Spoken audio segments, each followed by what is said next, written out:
What's up everyone? For today's video, we will learn about trigonometric equations. Without further ado, let me ask you a question.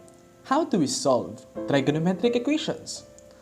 Well, for that to be answered, let us first simply define trigonometric equations to be a kind of equation having at least a single trigonometric function, like sine, cosine, and tangent. Like a normal equation, trigonometric equations also have three distinct types. First is contradiction, in which it does not have any real solution, like sine x is equal to 1 over cos x. Second is conditional, which is only true for some values under specific condition, like sine x is equal to 1/2.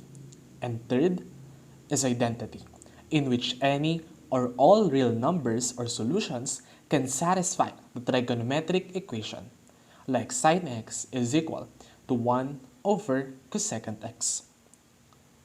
In solving trigonometric equations, we just have to apply the processes we've learned from solving algebraic problems, like those that requires us to find x for polynomial equations through factoring, quadratic formulas, or other known formulas, and etc. The main difference is that in trigonometric equations, the x represents not just a numerical value, as it can also be in form of angles, which can be solved through specific trigonometric processes. Now, let's take a look at this. Our problem requires us to solve for the value of the angle located in between 0 and 360 degrees that would satisfy the equation 2 times the quantity sine squared x is equal to 1. First, by using the division property of equality, or DPE, or it can also be MPE, or the multiplication property of equality, we'll have sine squared x is equal to 1/2. Then, by finding the square root of both sides, we'll have sine x is equals to square root of 1/2.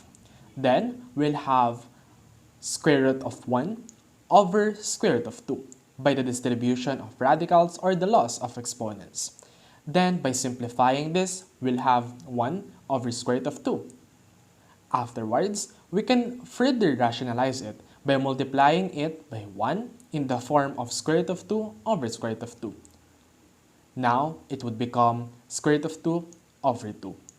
Take note, since we are the one that placed the square root in the process and it is not specified already in the problem, we have to take both the negative and positive values of x, so positive negative square root of 2 over 2 is equal to sine x. Now we have to apply the concepts we've learned in trigonometry.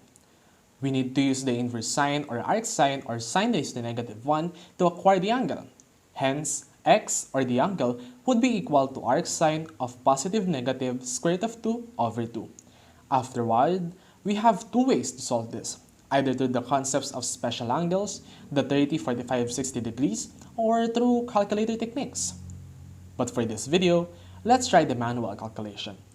We've known that since the sine of angle 45 is equal to square root of 2 over 2, hence all of those reference angles or angles with respect to the x-axis that have values of 45 degrees are the values of x in the equation. What are those? Well, they are 45 degrees, 135 degrees, 225 degrees, and 315 degrees. And so on and so forth. However, since the problem states that the angles should be greater than 0 but less than 360 degrees, the first four angles stated earlier are those that we can only consider. Since there are exactly 4 angles that satisfy the equation, and this quantity is greater than 0 but is finite in nature, thus it is a conditional type of trigonometric equations. Now, it's your turn. Try to solve the following problems listed and identify whether the given trigonometric equation is a contradiction, conditional, or identity.